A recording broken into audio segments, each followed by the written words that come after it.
Okay, NFL. We'll start off with. Let's just go jump to the Falcons. Let's just go and start to the Falcons now, because that's what everybody came here for. That's what Coach came and talked about. Let's not let him wait any longer. Let's just jump with the Falcons first. Let me prepare this table so I can eat. Come on, Travis. Okay, the Saints beat the Falcons. What was the score, Travis?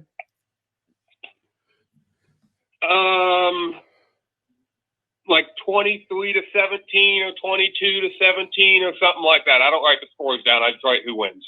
And where did they play? I believe they played in Atlanta. Oh, they played in Atlanta. I'm just trying to get it all out there. I just want to be. It was 21-16, Coach. Yeah, 21-16. I just want to lay it out. Did Julio score any points? Did Julio score any touchdown? Because see, this is why I got to ask all these questions. Because Falcon fans look for the slightest little thing to cling on to whenever they lose.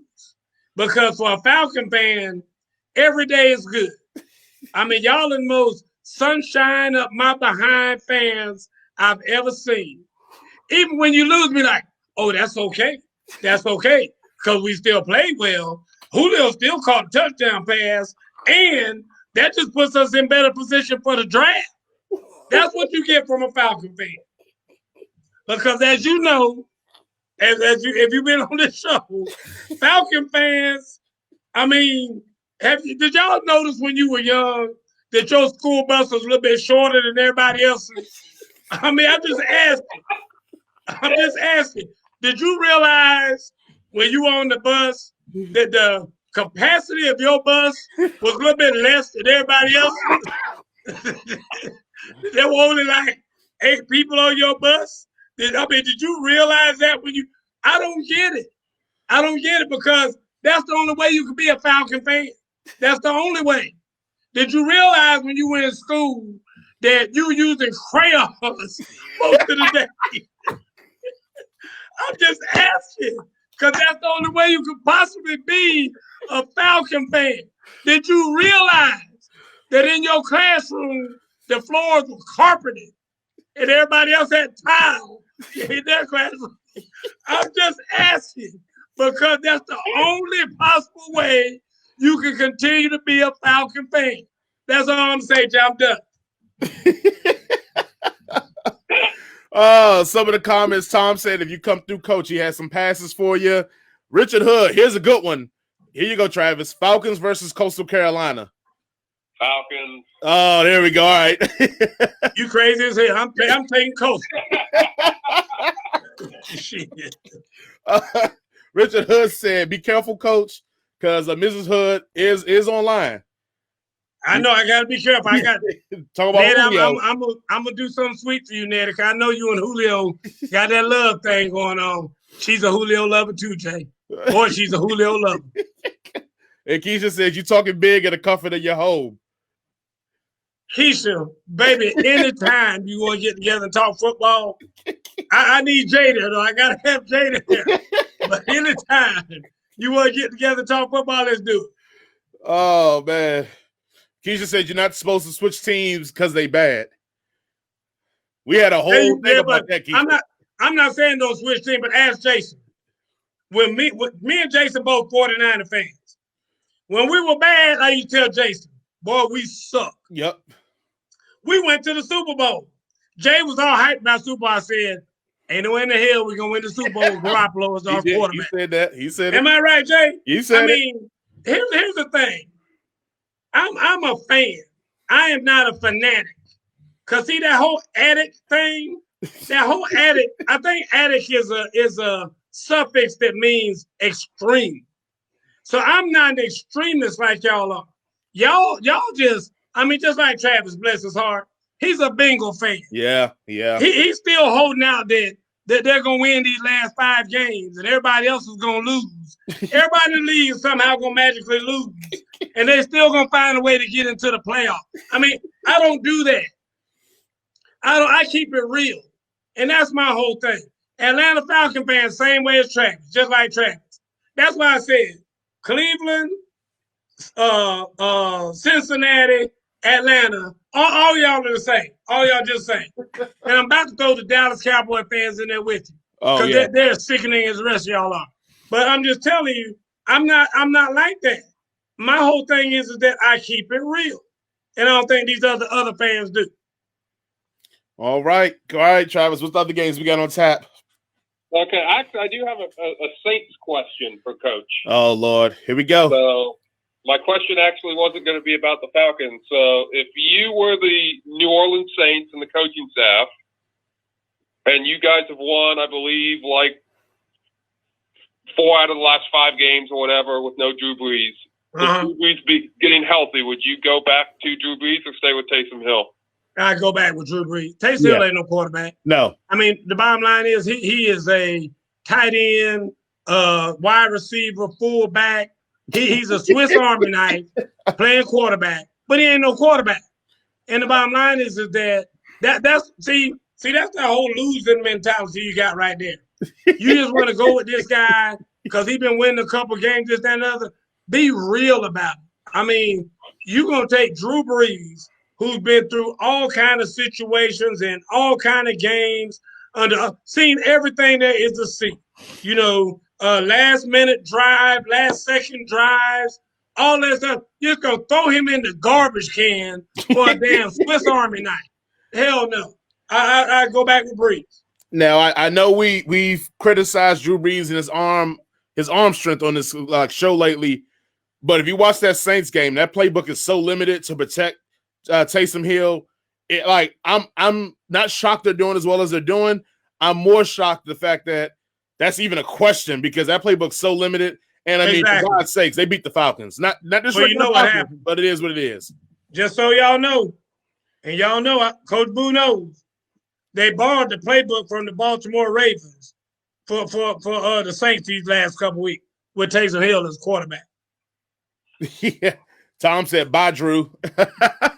yeah, they took the Baltimore Ravens playbook. That's what they use. Richard the Hood one that said, Lamar Jackson uses. Richard Hood said he's the Saints bar back. All right, what you got next, Travis? Okay, well, we'll skip over this one. Dolphins beat the brakes off the Bengals. Congratulations. Good job. No one's surprised. Yeah, we can move on. Move on. Lions beat the Bears. Both these quarterbacks are trash. I've been saying it for years. Matthew Stafford is garbage. But somehow they beat the Bears? Not like I just think it's funny. I just think it's funny that you choose to call trash the guy whose team won. What about that? So what does that make the other guy on the other team? Oh, we know. Mitch. Hot garbage. That's what it's. Thank you. That's what I'm saying. Talk about him first before you talk about the other guy. Talk about the loser first. Do we all think that Stafford's back in Detroit next year? No. I mean, I don't know where else he could be. I think that if he doesn't go back to Detroit, I don't know if anybody else would want him, to be honest with you. I got an idea. Don't keep us waiting. Go ahead. Okay, so Matt Ryan heads to the 49ers, and Matt Stafford becomes the new Falcons quarterback since he's a Georgia boy. Yeah, number one, I can see the Falcons doing something stupid like that. So it's definitely possible because that is an Atlanta Falcon. Hey, Falcon fans, how did Todd Gurley work out for y'all this year? How's he doing back in Georgia? Bring home the Georgia boy. How'd that working out for you? Exactly. Bring Stafford back and see how that works out for you too.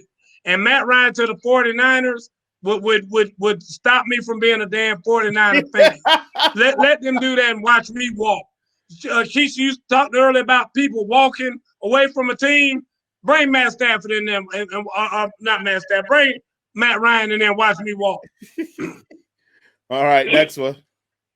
Okay, Browns beat the Titans. With how bad the Titans look, do we think that they're still a playoff threat? They're going to make the playoffs. Do we think they could actually do anything in the playoffs? Okay, this what I've been waiting on here. Now, Jason will tell you, I don't do no research for these shows. I'm just coming here just straight from the hip, just like the show said, straight from the hip.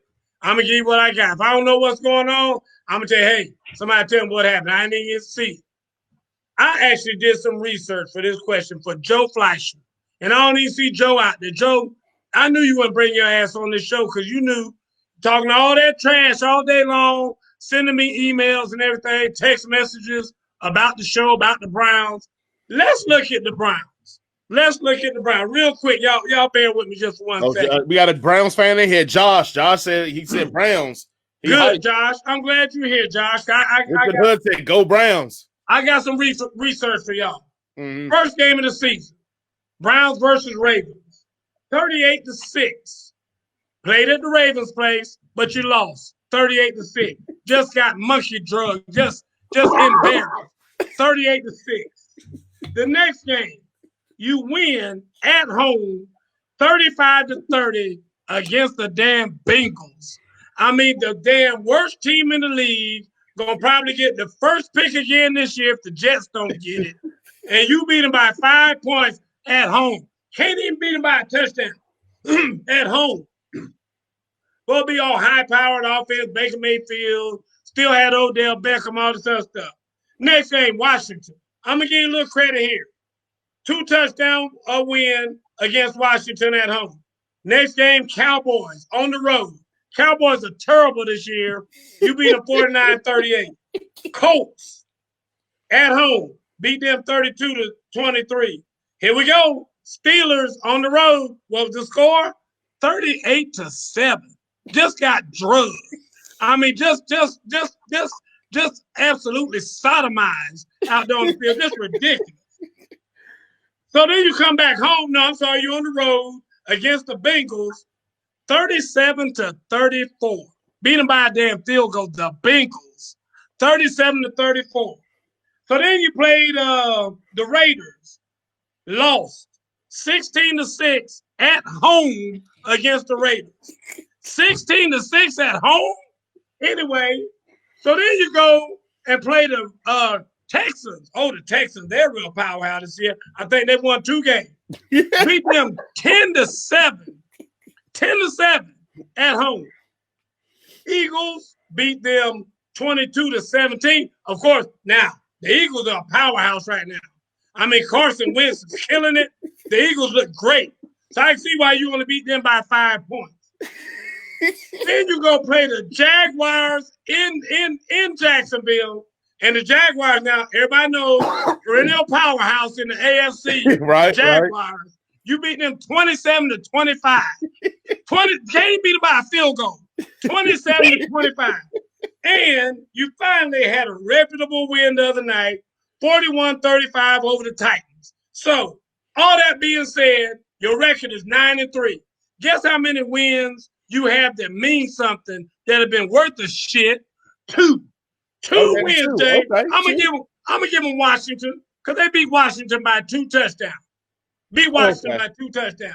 And then you beat the Titans the other night, 41-35. So I'm not trying to hear about this was Cleveland's year. Because don't get me wrong. For you fans, it's their year. Because guess what? This is like the first time in 30, I think they said 31 years or something like that, your ass been over 500. I mean, that's why you're so happy. And everybody right now is ready to build a damn statue of the coach. You ready to make Baker Mayfield, put him in the ring of honor, all that stuff. Just because your ass is over 800, over 500, over 8 wins. I mean, how sad is that?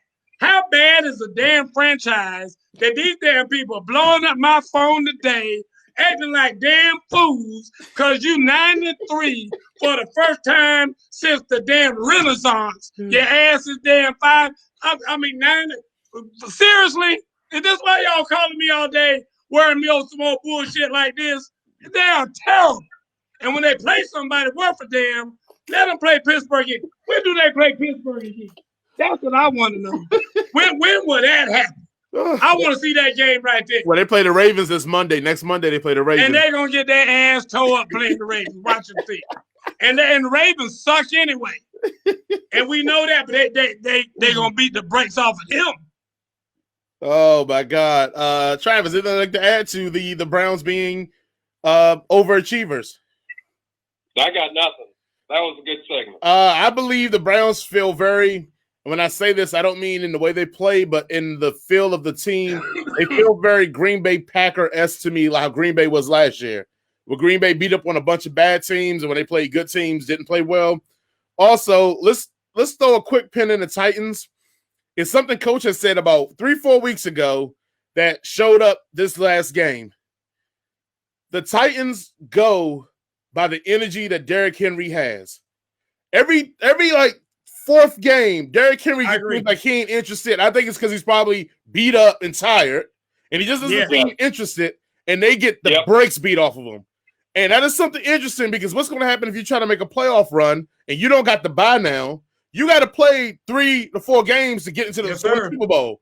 So what's going to happen in that third game or that fourth game where Derrick Henry just don't bring it? So just a pin to put in the whole Titans thing. People go, what's going on with the Titans? Why they're so up and down? That's why they're so up and down. When Derrick Henry don't bring that energy, they seem like they don't play well. I would only add that Derrick Henry needs to call Todd Gurley and start talking to him about his future, because that's what it's going to be. Listen, I already told you, the lifespan for a running back in NFL ain't but about 4 or 5 years. I'm telling you, right? Especially when you're that kind of back. You know, guys, when you have these doggone men, these are grown ass men. I mean, these men weigh like 250 pounds, running a 4.5 40, and they're taking their helmet, diving at your kneecaps. I mean, how much of that do you think you can take? Yeah, it looks good. It looks good. Even when you stiff arming people, guess what? That's damn 250 pounds running right at your arm. I guarantee you his shoulder is sore as I don't know what. That joker got a masseuse making a killing. I promise you. That woman is charging him $200 an hour to go in there and try and massage him. I promise you that's going on. Josh said, sad but true, but our heart has been broken for so long, we'll take it. Go Browns. I know. Listen to me. Listen, Josh. Mwah, mwah. I love you, Josh. You have to love a Brown fan. You have to. Because, Josh, I like you because I never met you before in my life. But I like you because you at least keeping it real. It's like, hey, man, when you've been as bad as we been, we soaking up all this. And even if we're going to get our ass tore up later, because that's what we know is going to happen, we still going to soak it in right now. Just soak it in because we're just happy about it. But, hey, Josh, keep it real. The ass whipping coming. The ass whipping is coming. All right, Travis, what you got next? Minnesota beat the Jacksonville Jaguars. I want to throw some stats up for you real quick. Does it matter? Like, really? Like, none of these teams. Do anybody care about these two teams? Let's just put it out there. All right, give us your stats. You did research, so let me let you have it. Go ahead. My question was more focused on Justin Jefferson, not the team. Come on. He's got 1,040 yards and 7 touchdowns. With Burrow and Herbert going down the toilet, would he be your offensive rookie of the year? I don't care, Coach, unless you got something on that. Yeah, who was the offensive rookie of the year last year?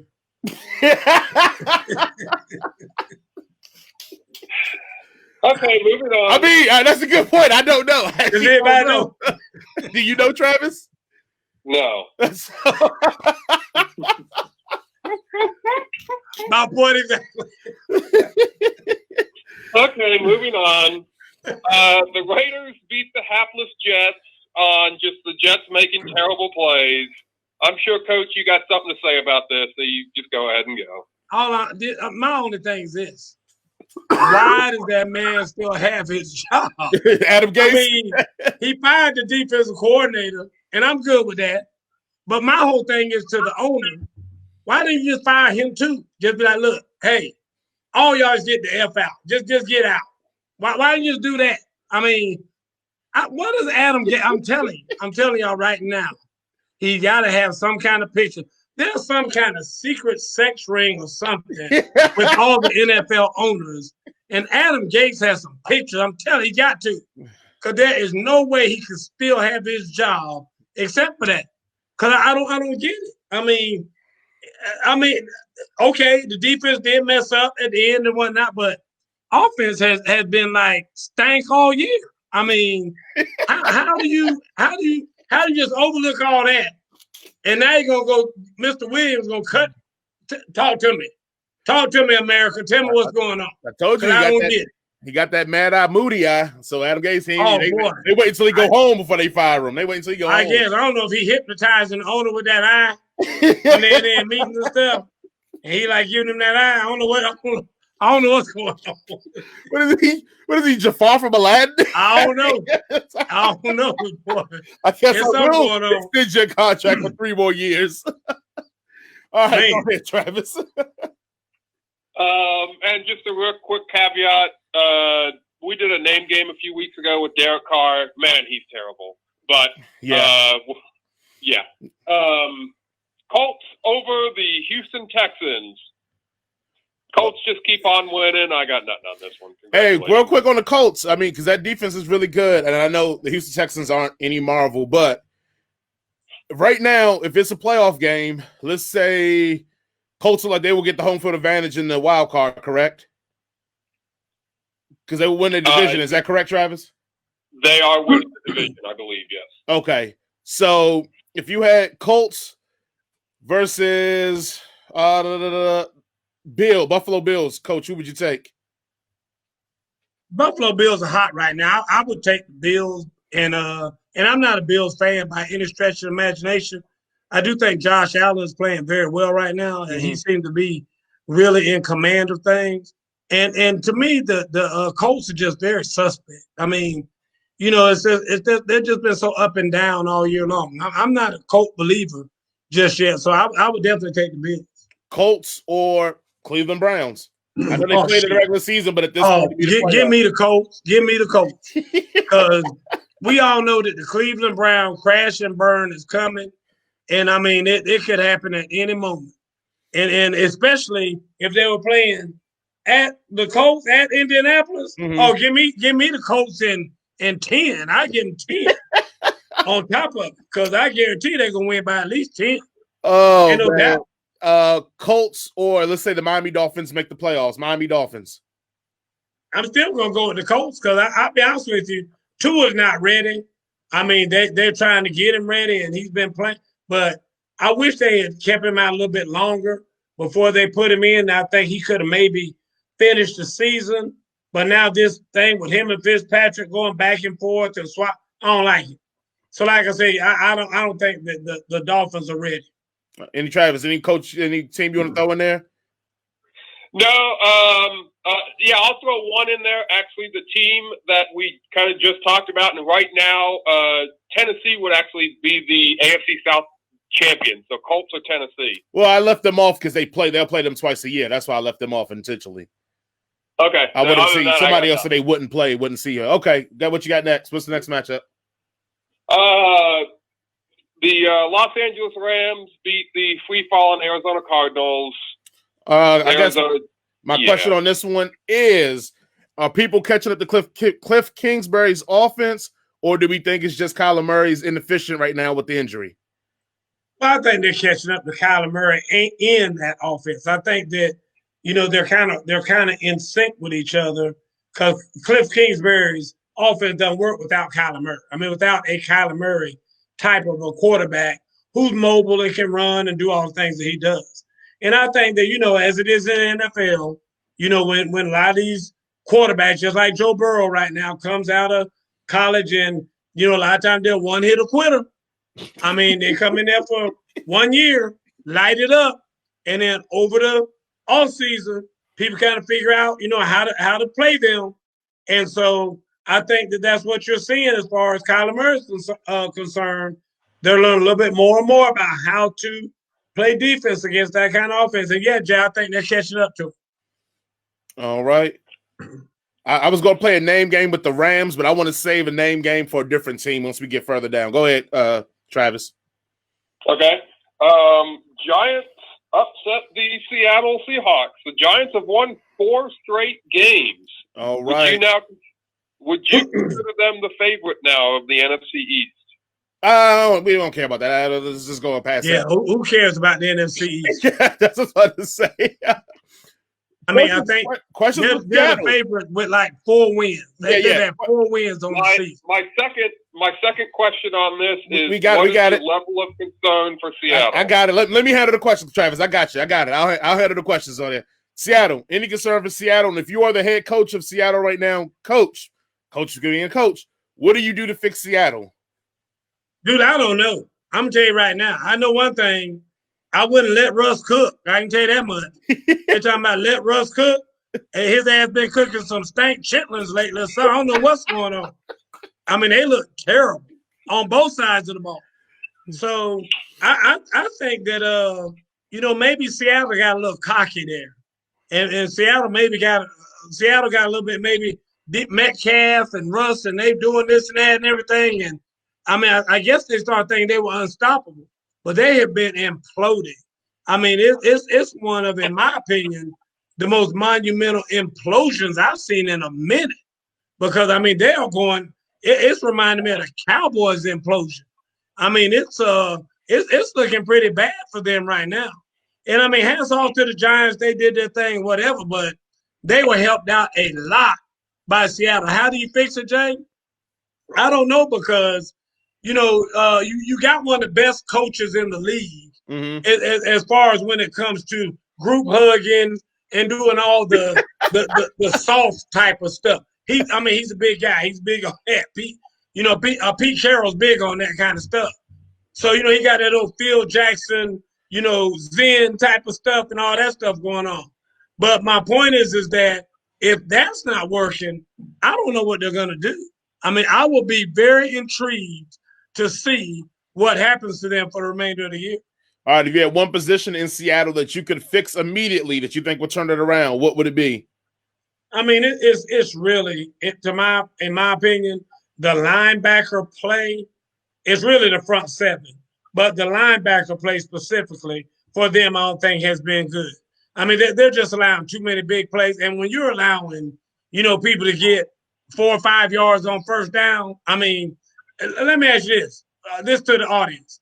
What is a successful football play? How many yards you have to get to be successful on a football play? Before. I know, because I'm just asking that question because a lot of people don't know the answer. And the answer is 3.5 yards. So if an offense gets 3.5 yards per play, 3.5 plus 3.5, that's first down. Second down is 7. Plus 3.5 is 10.5. That's a first down. You move the chains. So a lot of times you say, oh, hey, that was a great play. He stopped them for 4 yards. Shit, he got stopped before that. I mean, that ain't no great play. I mean, you trying to limit them jokes to 2 yards a play. That's what defense are trying to do. 2 yards or less per play. If not, that's why you hear the coach over there yelling, that's too much. That's too much. Because it is. And that's what you got to understand. When you see these guys giving up 4 yards a play, that's way too much. They gotta by far limit that. And most of that goes on the linebackers. Okay. Anything else you got? Anything you want to say with the Giants? The Giants have been playing better, but too soon? They're still in that NFC East, mess. I mean, guys, seriously. I mean, it hurts me because I grew up being a Cowboy fan.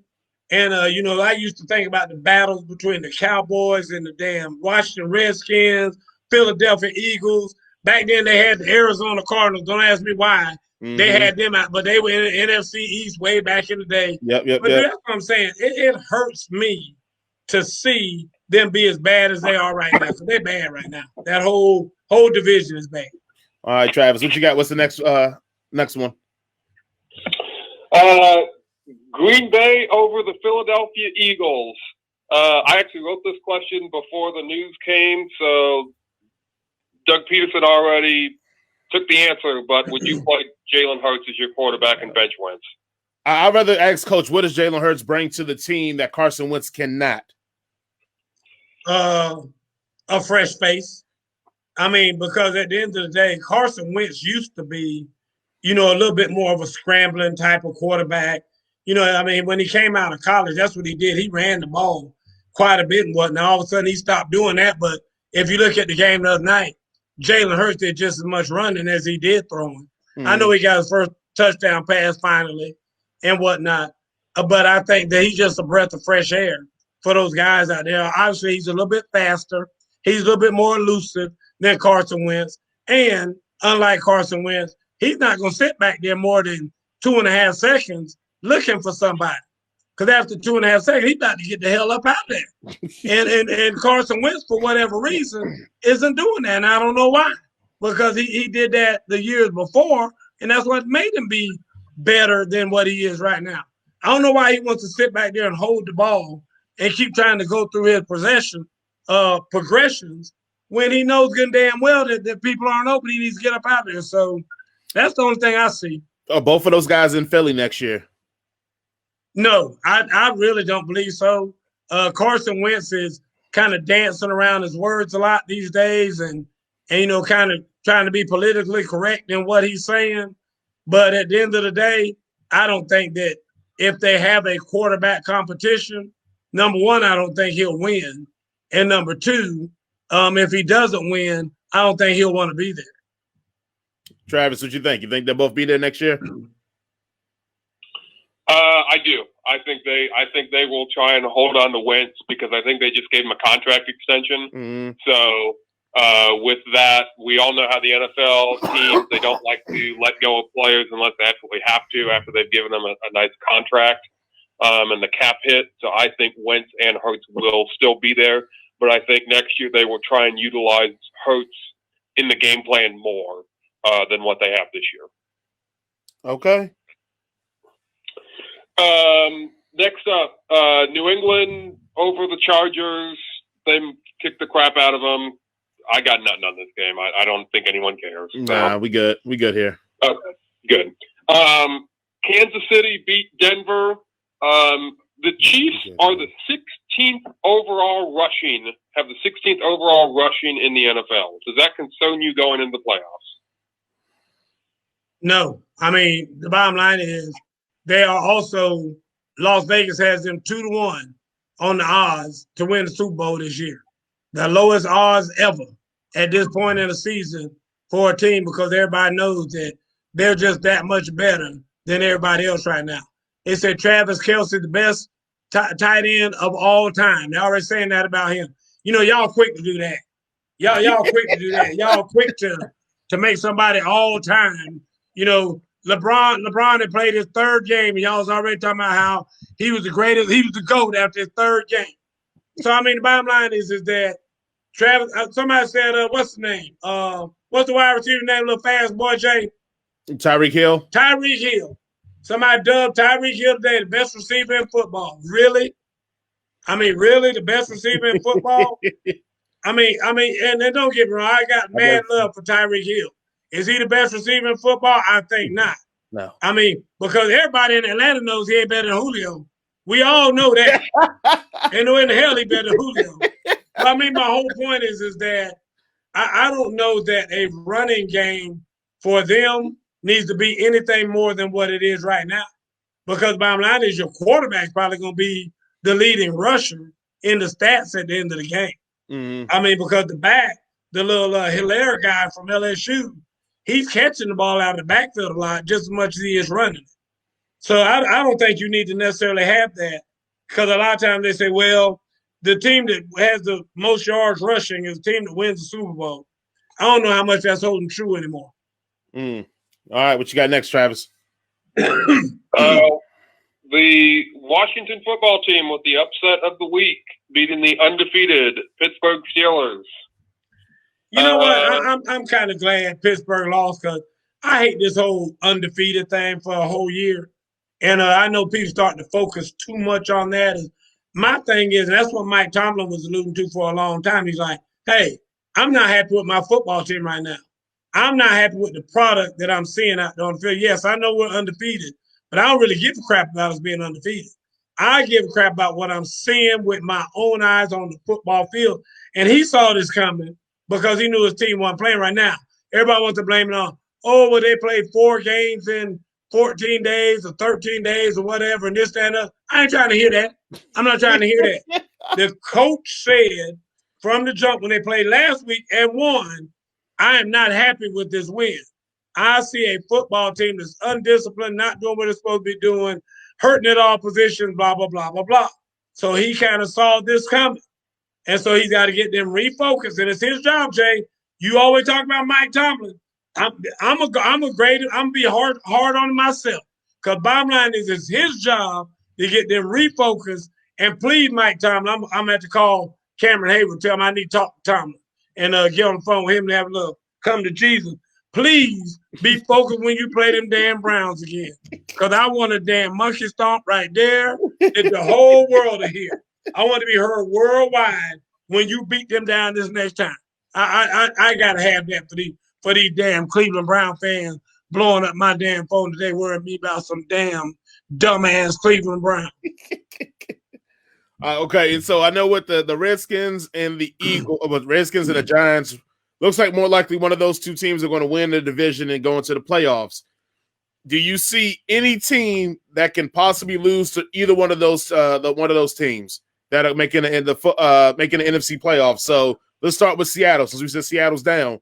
Do you think Seattle can take the L, which they just lost to the Giants, but can they lose? Do you think they can lose to them again, or the Redskins? No, they won't lose either one. Then I guarantee you that. Neither one. What about the Rams? I know you're low on the Rams. Yeah, the Rams could lose. They could definitely lose. The Rams could lose to just about anybody as far as I'm concerned. The Saints. Ooh, I don't know. I think especially with Breeze back, no. With Breeze back, I'm going to say no. What about the Buccaneers? Ooh, that's a good question because it depends on which team's going to show up for the damn Buccaneers. So, I would say maybe to the Giants. I don't know. That's you stumped me on that one, Jay. I'd have to put a little bit more analysis into that one. You stumped me on that one. That's a good matchup there. Okay. I would say Washington. I would actually say Washington could beat the Buccaneers because Tom Brady's kryptonite is a good defensive line, and Washington has the much better defensive line and a good running game. Top probably 5 defensive lines in the NFL, good so point. they can cause Tom Brady some havoc in one game. Yep, but I think a good running game too hurts Brady, keeps him off the field. Absolutely. What you got next, Travis? Last one, Buffalo over the 49ers. I actually want to do a name game with Josh Allen. I thought we've already done a name game with Josh Allen. Oh, okay, well, let's do a new one. Go ahead. I don't know if we have or not. So, we have. Go ahead. Okay. Josh Allen over we'll make this one easy right now. Ryan Tannehill. Come on, man. I'm taking Josh Allen. Come on, man. Okay. Josh Allen or Kyler Murray? Kyler Murray. I'm right there with you. Go ahead. Okay. Josh Allen or Drew Brees? Drew Brees. I may lean Allen that one. Yeah, I'm gonna take Drew Brees. I give you a better one. Josh Allen or Jared Goff. You can have both them sacks as far as I'm concerned. I'll take Josh Allen. Okay. And last one I'll put on here, only because he is playing very well lately, is Josh Allen or Baker Mayfield. I knew that was coming. Give me Josh Allen. 8 days a week. Yeah. I'm Josh Allen all day on that one too. Okay. Well, that's all I got. Coach, what do you do with the team that has massive amount of injuries, and still, how do you get them up to play when you're getting people off the practice squad to come and play in professional games? Dude, it's rough right now. I mean, this whole COVID thing, now they got a special COVID injury list and reserve list and injured reserve, and it's chaos out there right now. And I don't think people realize. I can tell you right now. I mean, for all you NBA players and NBA lovers, don't plan on there being a long NBA season this year. I can just tell you that right now. They're already saying the college football, basketball season is already trash. I mean, think about it. You got right now 50 players on a team. Don't but 11 of them have to be on the field. But in basketball, you only got 15 guys. I mean, you got 15 players. And 5 of them have to be on the court, yeah. But, I mean, if you have like 8 guys get it and you down to 7 guys, it's damn near impossible to play a game with 7 players. Mm-hmm. So I'm just telling you, this is a crazy season. So I don't know, Jay. It's going to be tough to do. It's hard to get these guys motivated because guys in the back of some of these guys' heads are kind of thinking, seriously? I mean, why are we out here playing football in a damn pandemic? You know what I mean? We don't allow people to come in here to watch us play, but yet we out here, farting and breathing and all this stuff on each other the whole game. And I mean, how safe is that? And so I think it starts to kind of toy with some people's heads and people start worrying about what they're going to take back to their family, to their elderly mother, father, whatever the case may be, uncles, all that. And it starts messing with your mind. So I think it's a tough situation.